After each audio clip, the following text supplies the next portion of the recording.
This is the Garden of English. I'm Tim Freitas, and you are you. And as Dr. Seuss says, no one can be youer than you. So today we're going to talk about how you can tell a story about you to create the best college essay. So stick around.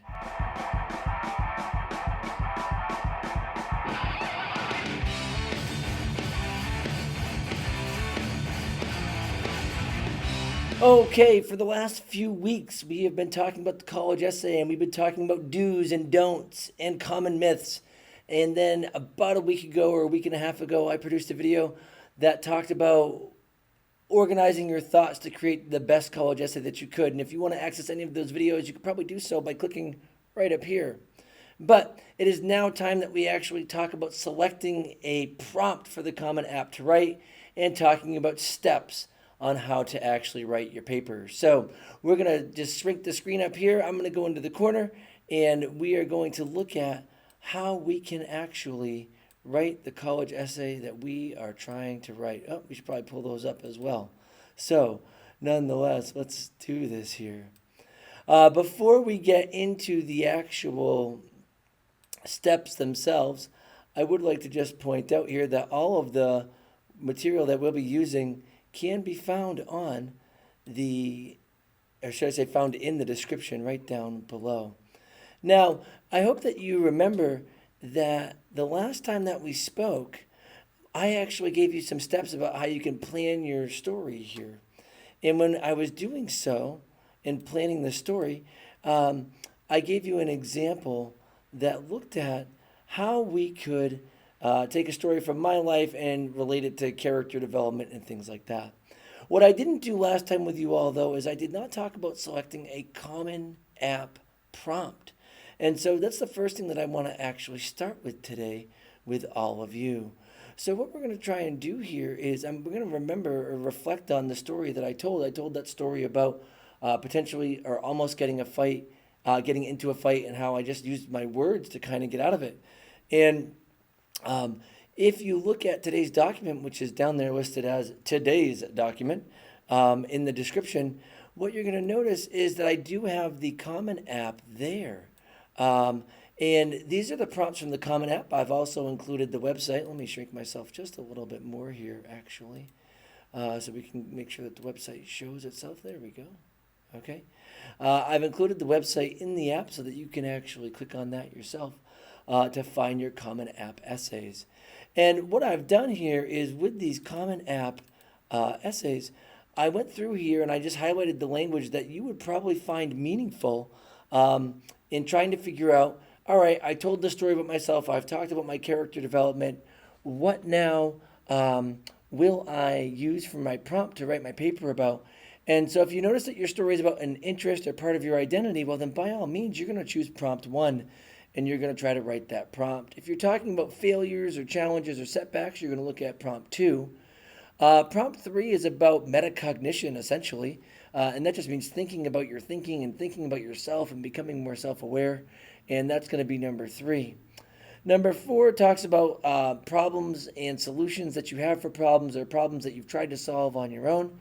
But you'll notice here that number 5 actually fits the story that I told last time the best, where it talks about looking at an accomplishment or an event or a realization that sparked personal growth and new understanding.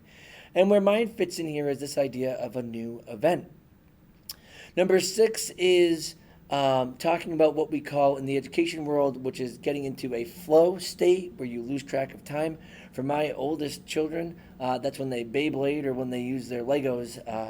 They will lose all track of time. For many of my high school students, it's when they're on their phones or playing video games. Probably not the type of thing you want to talk about in your college essay, by the way. Make sure it's something extremely constructive. Maybe it's building a video game, though, or maybe another hobby that you have that helps you lose that track of time. These are the things that you're looking for. And you know what's really nice about the Common App, too, though, is that if you can't find a prompt that you like based on the story that you try to outline based on our last video, you can actually just choose prompt 7, which is, hey, write your own essay about a topic that you want and make it a good one. And that's what we're going to actually talk about here today. So one of the things, though, is this. The example that I gave in my last video was about a story of my life that prompted some new understandings and some personal growth. But what I have for you today is I have for you a student essay that I think is a pretty decent college essay. It's not perfect, but it's certainly not bad. The student was an excellent student. She's doing perfectly well in college now. She got into the college of her choice, and she actually too responded to prompt 5 here, which is discuss an event that sparks some personal growth or a realization that sparks some personal growth. So just know that when I tell you to pause the video in just a few moments and read this example essay that you will find linked in today's document down below, right? It is in response to number 5, okay? And you could even say it fits a little bit into number 4, but the purpose of the piece was to hit prompt number 5. So anyway, I had a student named Elizabeth Stalkup, right? We called her Liz, and she got into the school of her choice, like I said, and she wrote this paper. Now, I'm going to ask that in just a moment you pause the screen, and I'll put up a nice little banner for you that says, hey, pause here, right? And read this essay yourself. I'm not going to read the whole thing, but I am going to look at parts of it because we're going to talk about the steps that you can use as you try to narrate your essay. But I do want to just read the first line here on the screen because it goes completely against some of the advice that my friend Jamie gave you in his don'ts, right? He had mentioned in his don'ts videos, not the time to use profanity. But if you look right here, look at what Liz starts with. Notice how she does indeed bleep it out though, right? But we have you, and y'all thought I was going to say it, but I won't because I don't use profanities. But nonetheless, right, it says you, profanity. And then it reminds us that it irks her to incorporate that into her essay even now. But she started her college essay that way. And the reason why this is an important example to use is because this use of a profanity here, even if she didn't put the asterisk there, if she actually put the word there, is extremely meaningful for the rest of the piece. And so because of that, you can use a profanity if you're going to use it meaningfully. And I think that as you read this piece yourself, you're going to understand why she actually chose to use it here, even though it apparently still irked her even when she did it. So anyway, we're going to pause this screen right now, and I'm going to encourage you to read this essay yourself, and then we're going to talk about, okay, what steps did she go through, and what steps should you go through as you tell a story about yourself in your essay. I'll also talk about a couple really good things that she did and a couple areas where it's a little bit vague, where she could have either clarified or pulled out more a particular scene to actually write a better paper. Sorry, not a better paper, a different paper, because like I said, this one is actually pretty good. So why don't we pause the screen here and give this a read. Pause. Okay, I'm going to assume that you read that pink highlighted essay called College Essay Final by Elizabeth here. Like I said, we call her Liz. And what I'm going to do now is I'm going to actually scroll down to the screen about steps, right? Potential steps for essay development. This is not a surefire way to write your essay, but if you're looking for steps because you're really struggling, here are the steps that you can actually take. And I did include examples from Liz's essay in here. Step 1 is you need to figure out how you're going to start your essay in an interesting manner. Now, you'll notice here, too, in that the directions it says, hey, try to consider starting your essay in media res, or if you wanted to say it with the English kind of pronunciation, in medias res. It doesn't matter. It just means that you start in the middle of your story at that kind of point of highest tension. And this has been done all the way back to the epics of old, right? Where you start in your most suspenseful moment because you get somebody intrigued due to high action. So you might want to consider doing that. You'll notice that Liz does that in this scene because she goes back to that day when she was on the bus and somebody called her a profanity, and she was amazingly insulted because she didn't think that fourth grade children should be using that type of language. So she started right in the middle of that scene. It's a specific scene. It's a concrete scene. She doesn't just say, I don't like profanities, or when I was in fourth grade, I don't like profanities. You are right in the middle of the action. And so because of that, your first step should be thinking, how can I get, if I'm telling a story about myself, how can I get the reader in the middle of the action with something engaging? And because it's a little bit taboo to put profanities in your college essay, if you do it purposefully, that means that you're going to look even smarter. And because of that, or more thoughtful. And because of that, that's why she started it here. And that's the conversation that we had together. Now, I'd like to point out that if you look at the essay that I provided for Liz, there are parts that are underlined and then there are parts that are highlighted in pink. And the parts that are highlighted in pink are parts where I think that she's a little bit less specific as she writes. But that's okay because she only has so many words as she produces this essay. However, right, she could have taken any one of these less specific moments and turned them into their own essay, but she didn't because she wanted to focus on this particular scene. You'll also notice that I have some underlines in this essay as well, and this is where we show, or where she shows, very specific moments in her life that are concrete and not just abstract generalizations, so that we know that this paper is still rooted in the concrete, even though there are some kind of vague elements that are mentioned here that she could have clarified if she had the word space, but she didn't. She actually hit 650 to a T. Okay?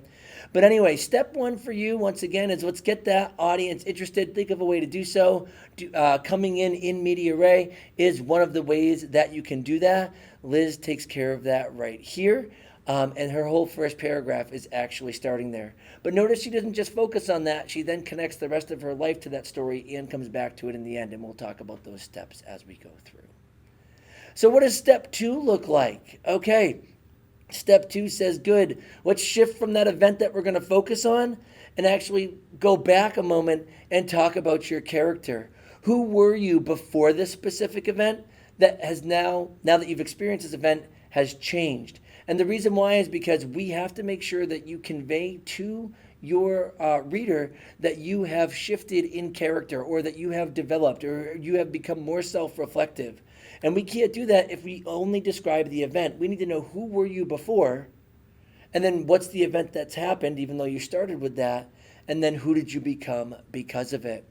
And you'll see that Liz does that for us, right? So she talks about the event when she was jarred by someone swearing at her on the bus, and then she goes back and talks about how she kind of stuck out as a Southerner in the North because her dad moved. And what was tough for her was that she wasn't watching the same television shows and she wasn't speaking the same way. So she gets nice and specific there about her character traits, about who she was. But then we start getting to see the idea of what her expectation of other people was as well. And you'll notice that she felt like she was being pressured to be someone that she wasn't, and she also felt like other people should act like her. And part of her development was realizing that people can be different, but we can still get along and be productive. So this step two here is just jumping back and saying, here's who I was before. And here's our examples of such here. So I pulled that straight from her essay. Who was she before?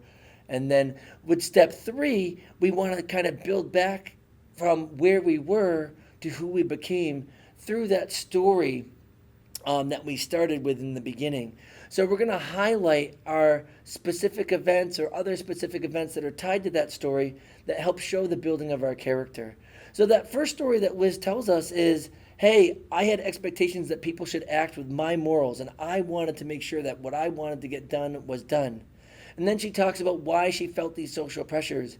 But then she introduces going to high school, and how in going to high school she realized that not everybody lived like her, like she expected in fourth grade.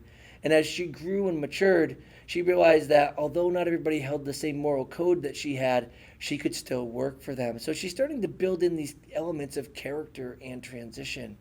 And so that's what we want to do here from step three. We want to say, okay, what are some other events that correlate with the character development that you're trying to trace here that relate? And you'll see that in Liz's paper, like I've outlined here for you all with these examples. She started with, I was distraught, and here's what I wanted them to do. I wanted them to vanquish profanities from the bus for all eternity.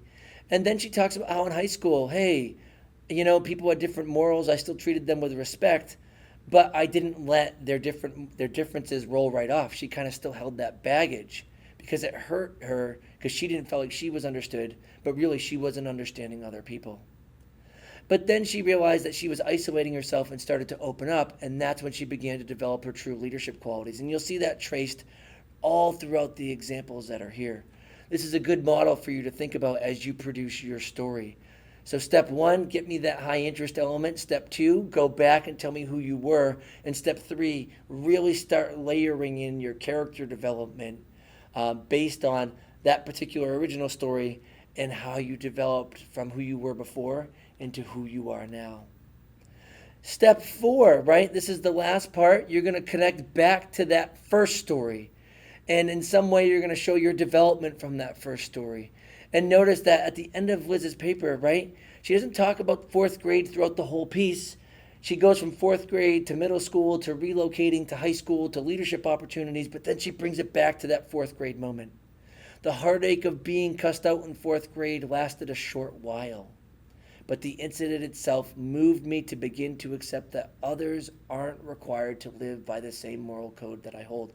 But that wasn't her only development, because she realized that things will still be okay and that people can still be productive together, especially for the greater social benefit. And we see this true maturation here. And it's like, wow, we have a kid who's a leader who realized that we put differences aside to get things done in society. That's a strong character. And if her academic transcript was already strong, that makes us even more strong.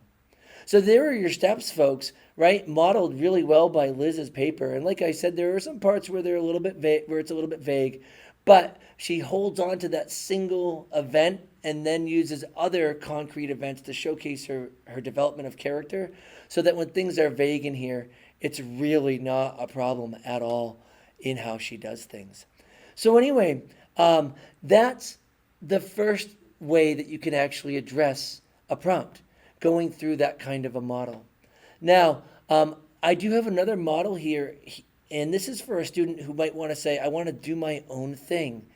And this is what's highlighted in blue. I had mentioned that I had a student once who was a history buff, and he wanted to write his paper as a declaration of independence from high school. And he modeled all of his language after that, and he was looking to get into Columbia. Now, he didn't end up going to Columbia, but he was looking to get into Columbia University.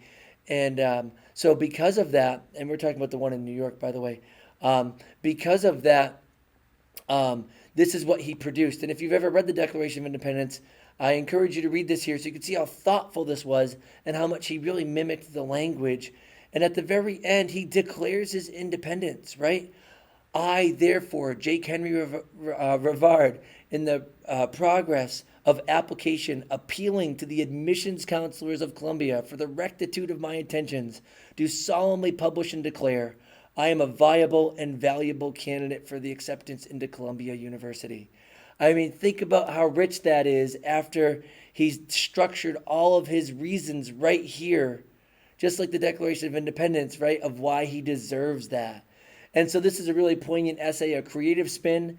If you can't write a paper like this, then don't write a paper like this. But if you can pull that creative spin in because it's something that you really like, then by all means, feel free to consider doing so. So anyway, that's how you write the college essay here. And what I want to encourage you to do is this. I want to encourage you to consider the different ways that you can write it that might not actually follow these steps.